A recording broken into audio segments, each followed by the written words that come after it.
Assalamu alaikum wa rahmatullahi wa barakatuh. Hello and welcome to our third episode of our series Islamic Finance with Shaykh Shady Al Suleiman from Sydney, Australia, researcher in the field of Islamic economics. Shaykh Shady, Assalamu alaikum. Wa alaikum assalam wa rahmatullah.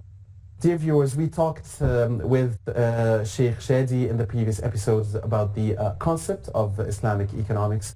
We also talked about the components of financial transactions in Islam and some of the important ethical and moral values. We will be talking in the upcoming episodes, inshallah, about specific important issues like Islamic banking, in a world where Islamic banking has proved to be more solid than the traditional Western unrestricted free market banking world with all its virtual components and the leverage and the risk involved that led to the almost meltdown of the financial system. We're seeing the world today trying to regulate in a way that is really, in a way, compliant with some of the basic Sharia laws. We'll also be talking about many other important issues in our modern world concerning economics, like the view of Islam on monopoly, on a mortgage, on insurance, and much more. But in this episode, we will be talking about the principles we derive Islam's opinion from and Islam's view and Islam's judgment on the world of economy and the contemporary issues. And Shaykh Shady, could you introduce us and give us the basic guideline to the principles, indeed, of Sharia in this field? Bismillah, alhamdulillah, wa salatu wa salam ala rasulullah. Obviously that we know that our major principles, our main sources, masadir in the Sharia for the Islamic law is the Quran and the Sunnah. The Prophet Muhammad sallallahu alayhi wa sallam said, I had left two things amongst you, if you grab onto them, you will never ever go astray or misguided. And then the Prophet alayhi sallam said, Kitabullah, the book of Allah, and my Sunnah, which is the Sunnah of the Prophet Muhammad sallallahu alayhi wa sallam.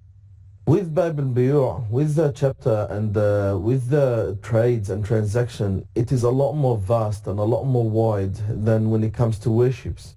The Islamic ruling says that when it comes to the worships, we are restricted to what the Prophet Muhammad sallallahu alayhi wa sallam said and did.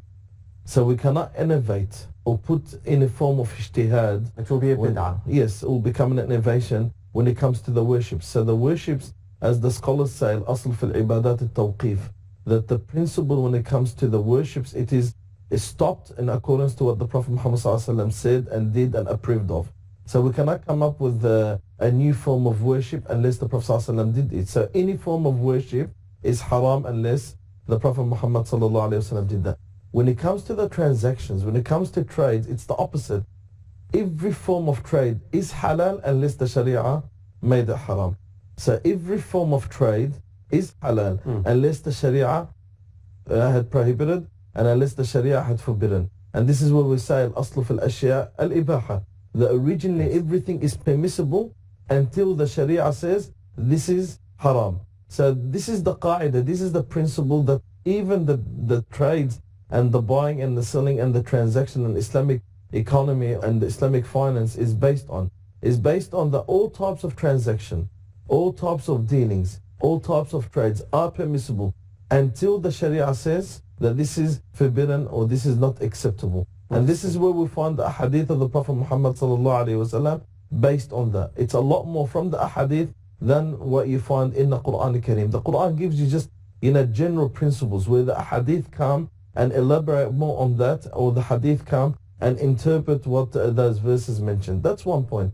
The other point is that the bab or the door of ijtihad, personal reasoning, the door of putting a personal effort is a lot more opened in the chapters of trade than what it is open in any other chapter. Right.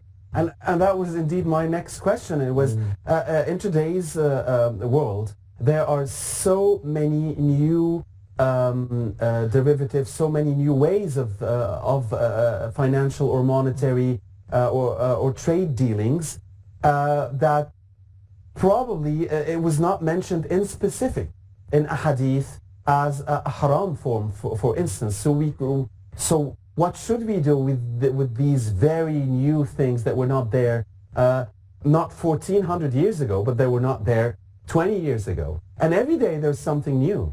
Yes, we are living in a world that there's always a new product. Indeed. When it comes to dealing and transactions, especially with the small world village, as they say. This whole world is becoming one little village where you could communicate with one person from the other side of the world within minutes. Where you can make a financial transaction within seconds. Yes. So we are becoming this global village, as they say. And because we are interacting and we are integrating with different cultures, different ways of life, so there are these new forms and new products. That's why the scholars always say that the door of ijtihad, the door of personal reasoning, is a lot more opened in a chapter or in the subject or the field of trade than it is open in any other field or in any other chapter. So you find that the ijtihad is very restricted when it comes to ibadat, very limited when it comes to other matters such as marriage and so on. But the most widest and the most vastest chapter and field that you find is a lot of ijtihad in. And the ijtihad is still open to the day of judgment. Again, on the ijtihad, do we have, in the specific field, trade and economy and finance, do we have enough Muslim scholars that are specialized in this field that do the ijtihad for the rest of the ummah? No. At the beginning of the 21st century, when world, the globalization took place, and all the different types of the world and people start to interact with one another, obviously the scholars start to be more open to those matters, where before that they were just more traditional. A lot more traditional, like every culture, every city had their way of buying and selling. But now, this time and era, the scholars are forced now to look into those matters. Before, they didn't look into those matters because there was no need to look into those matters. Those matters did not come up. May Allah have mercy on Imam Malik. When people used to come and ask him a question, he used to ask, did it happen? And if they say, no, it didn't happen, Imam Malik will say, when it happens, come and talk to me. So because these matters weren't a subject of discussion or a subject of a question amongst the people, the scholars didn't look into them. But right now, you find a lot of scholars who are specialized in that field. And a lot of scholars are looking into that field, such as one of the pioneer countries, Muslim countries, in the Islamic finance these days, Malaysia. Malaysia is doing a great work amongst them and amongst their scholars, and with the support and the help of the government when it comes to Islamic finance, and they are experienced a lot of the Western countries. Right. Of course, the information technology and the electronic technology as well, if we can say so, has made a revolution in the field of trade and finance. But again, since this is such a crucial issue, and you'd find that most of the questions and the minds of Muslims is whether their money is halal or not. So, and you find in today's world that maybe the world itself needs Islamic theories in the world of economy to support it in its crisis. So again, is there enough care on this direction from the part of scholars, or do you think there's more to be done? No doubt there's got to be more to be done, and more for the Islamic scholars or the Muslim scholars to get out there and experience, because most of the Muslim scholars are very traditional and they're very cultural and still live in their closed villages or closed cities. But when you go out there, especially when you start dealing with the West and you start seeing what's the West and how the West deals with those matters, that's when you start realizing the importance of those issues. Like, for example, I come from Australia. When it comes to Islamic finance, we're in a huge demand of getting a ruling on certain issues that Muslims, such as in Egypt or in other countries, don't need, because we have a different way of life there, different economical system, that we need an Islamic ruling on it. So, and that's where you find most of the Western countries and the Muslims who live in the West need those rulings and need the scholars to speak about them. And you realize these days Islamic finance is taking its place amongst the Muslim scholars and amongst the West. Yes. I come from a country where Islamic finance now is becoming one of the major topics in the parliament and in the economical world. Indeed, same happened in France. The UK and the US has also increasing its exposure to Islamic banking and other parts in the world. Now, just before the break, again on the issue of principles. It's Quran and Sunnah, and the door is still open for ijtihad. We were saying that the Quran and Sunnah are the main two principles. Then we know that the scholars have after that the ijma', which is the scholarly consensus, and then you've got the qiyas, which is analogy. But ijma' and qiyas, which we could say mainly qiyas, is based on ijtihad. This is our way of dealing with these things. Shaykh, dear viewers, will be taking a short break here and come back for the second part of Islamic finance in a short while. Assalamu alaikum.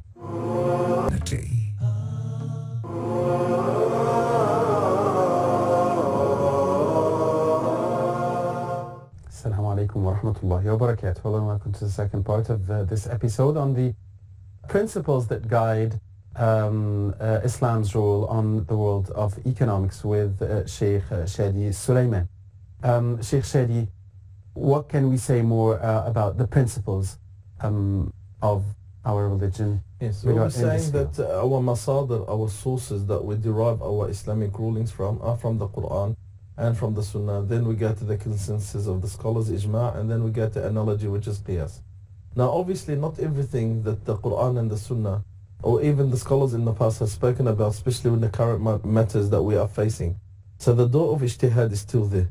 The door of personal reasoning, or for a scholar to put the effort to try and come up with the best ruling that suits every time and era and every place, it's still open. Now this is all based on the Islamic rulings, on the Islamic principles.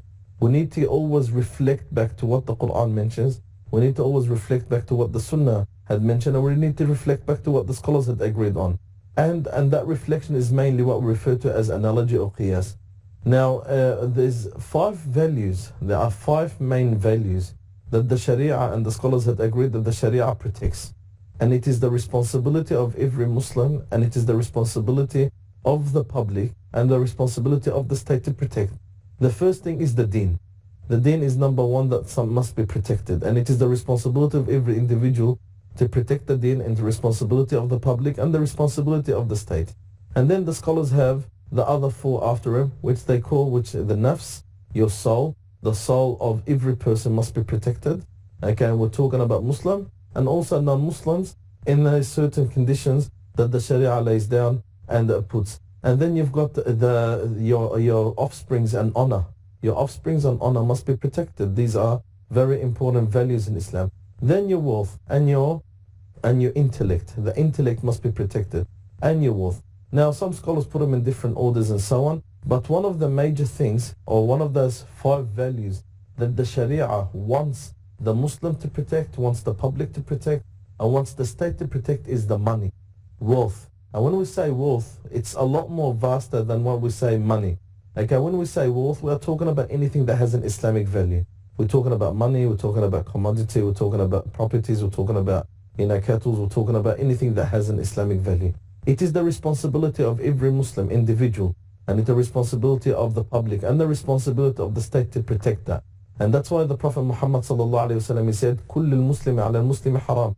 Everything from a Muslim is haram on other Muslim. And what did the Prophet sallallahu alaihi wasallam say? "Damuhu wa maluhu wa irduhu."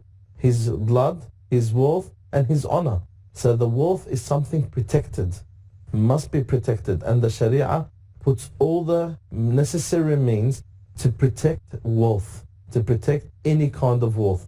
And the Quran and the Sunnah reflects on that in many, many verses. That's why we need to always, the scholars always put that as a priority, and to look at the personal interest and the public interest. And we mentioned that in many episodes, yes, that Islam looks at the personal interest and as an individual interest, and looks at the public interest. But if there's a clash between the two, which one do always come? We always come before, we always take the public one. And the Sharia also lays down the law that if there is good that we could bring, okay, if there's good that we could bring and a bad that we could prevent, then we must دفع المضرة مقدم على كسب المنفعة. Okay, to prevent a bad, comes before bringing a good. So the Sharia looks at those principles. These are principles that the scholars had agreed on, they had put them down, derived from the Quran and Sunnah based on many of the hadith of the Prophet Muhammad sallallahu alaihi wasallam, such as la darar wa la dirar, do not bring harm to yourself nor the others. I want to focus on this very big, important rule, a big guide indeed, and sometimes you feel it is comprehensive. Yes. It encompasses. I mean, it's really the guide. Is no harm should be inflicted, nor shall be transcended. So this big guide, if we apply it really in our lives, we could live a happy life. We could all be good to each other, because after all, the Muslim is the one that's good to his brother, and man salima al-muslimuna min lisanihi wa yadihi. This is what the Prophet Muhammad said.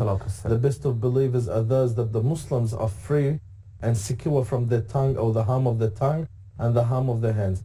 And the Prophet ﷺ said, as we mentioned, la darar, which means do not bring a harm to yourself, nor that you bring harm to others. And Allah Azza wa Jalla says, وَلَا تَأْكُلُوا أَمْوَالَكُمْ بَيْنَكُمْ بِالْبَاطِلِ. Do not eat your wealth between you when it comes to evilness or in any form of falsehood. وَلَا تُلْقُوا بَأَيْدِيكُمْ إِلَى التَّهْلُكَةِ. Allah Azza wa Jalla says, do not put yourself in any harmful or unbeneficial position. These are principles, very clear principles, derived from the Quran and Sunnah. And that not only includes protecting someone's soul, protecting your religion, protecting your soul, protecting your offsprings and honor, protecting your intellect. This is a great ni'mah, the intellect, and protecting your wealth. So these are 5 values. Islam calls upon every individual and the public and the state to protect, put all the means to protect it, and do whatever you can to protect those main 5 values. Indeed. And one of the great principles would be that the welfare should be out there for all, or we wouldn't have seen zakah as one of the 5 pillars of Islam. So, and we know hadith, Prophet Muhammad, peace be upon him, that you're not really a Muslim if your stomach is full and your neighbor is lying there, and you know that he's hungry. So I guess solidarity and the social dimension here of Islamic economics is also a big ruling principle. Yes. See, this is where you look at Islam as a very comprehensive and a very inclusive religion that includes everyone. Such as the system that Islam had put is a very complete system. So we're talking about the market here, and this is where Islamic economy comes in, where the market about buying and selling, and there's certain restrictions. But not everyone can buy and sell. Not everyone has the ability or has the potential to buy and sell. So therefore, or has the means. Yeah, so those who buy and sell need to give some of their wealth back to the poor. And those poor become rich from the money that they get from the rich people, because if people give their zakat, it will make everyone rich. And that's what the Prophet Muhammad ﷺ said. If you live longer, you'll find someone carrying a bag of gold trying to give it to someone no one will accept. And that what happened when everyone was paying their zakat. So you find Islam a very comprehensive. So that means that we're not giving our zakat. Of course, because the lack of payment of zakat and the lack of sadaqah, the lack of donations that's happening, it's making more people poor, because the poor, some people are poor for various reasons, Some people are ill, they can't earn an income. Some people don't have the qualification. Some people don't have the potentials. So those who have that qualification and potentials need to give some of their wealth to those poor, so they could complete their society and complete the lack within those people. This is what Islam is about. This is one part of it, is the zakat. You've got the other part, which is the sadaqat, the donations that Islam always recommends people to donate. And the Prophet Muhammad ﷺ continues to recommend people to donate for the sake of Allah Azza wa Jalla, which helps a lot of people. And then you've got the waqf, the endowment, where people do something for the sake of Allah Azza wa Jalla, for the sake of the poor, or for the sake of the needy. And then you've got other things, such as when there is an Islamic state, and there is a battle between Muslims and their enemies, and the booty they take also that goes as an income to the soldiers and an income to the government, and many things that perfect a society. This is the beauty of Islam. That Islam is not just focuses on economy and what happens in the market, but it perfects the whole society, and everyone works together within it. And as we said, that the West might need to learn from Islamic principles, the Islamic theories in the world of economy. Also, I mean, the Muslim world here might, have to go back to its real principles and think about global things very well advanced in the West, like healthcare, for instance. Because most Muslim nations don't really have a good healthcare system for their citizens. But isn't it, Sheikh, the duty of the state in today's world to look after the welfare of everybody? And that would include having a healthcare system instead of seeing people dying here and there because they don't have enough money to, or not the means to get the good treatment. Isn't that an Islamic principle as well? Of course, the Islamic State usually has something called Bayt al-Mal. It's what we refer to as the treasury. And the Khalifa he is responsible for the affairs of the Muslims. And the Bayt al-Mal should provide all such services to those people. Provide services to the poor, provide health services, educational services, welfare services. These are all the things that you find the West had adopted, and they're all Islamic. They're all implemented by even democracy or shura. Isn't it an Islamic principle? Yeah, and they were all adopted by. They're all adopted from our Islamic khulafa, our Muslim khulafa, our great leaders in the past, such as Umar radiyallahu ta'ala anhu. We're talking about 1,400 years ago. Subhanallah. Why did we forget it today? Yes. On this note, we're unfortunately out of time. On behalf of you, we thank very much Shaeikh Shady Suleiman from Sydney, Australia, researcher in the field of Islamic economics, and we hope to meet again, Shaykh, in the very near future for the upcoming episodes in our series Islamic Finance, inshallah. Thank you, Shaykh. Assalamu alaikum wa rahmatullahi wa barakatuh, dear viewers.